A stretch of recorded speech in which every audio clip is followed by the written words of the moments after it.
Storm Tracker 7 weather is presented by Panhandle Cleaning and Restoration.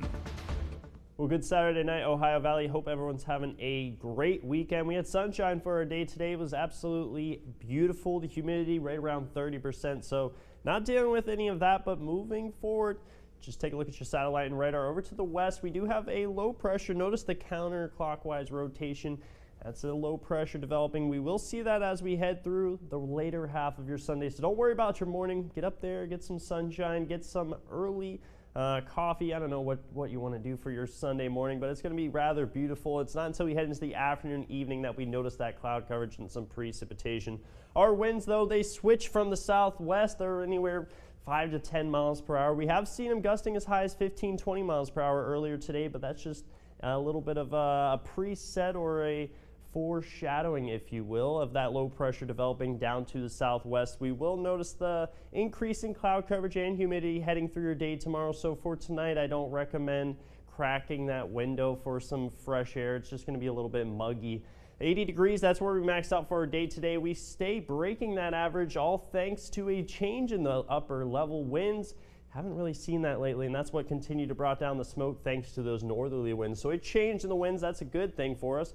94-37, not setting any records, setting heat or chill anytime soon, but tomorrow morning we wake up to temperatures in the mid to upper 50s. Like I said, a little bit of a humid start. We start to increase that humidity through tonight into tomorrow, and we need it. Taking a look at your drought monitor, it's across the board. We stay dry. Literally, nobody's seeing any precipitation anytime soon. We're right around 21 days stuck in that drought, and that's potentially a new record for us.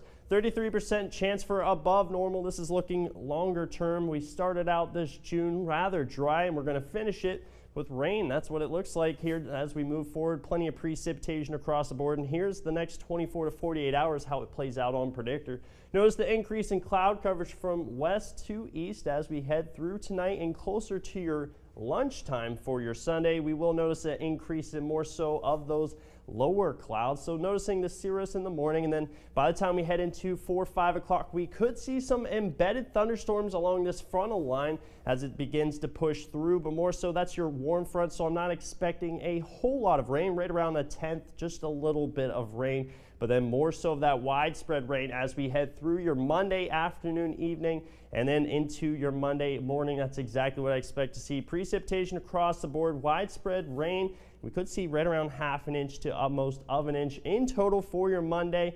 And that's definitely needed here at the surface. We're going to have to monitor those water levels, though. It's dry here at the surface, and that West Virginia Mountain State clay soil just doesn't like a whole lot of rain all at once. It doesn't mix very well. Here's a look at your 7-day forecast. A little bit of spotty thunderstorms as we head through your Sunday evening.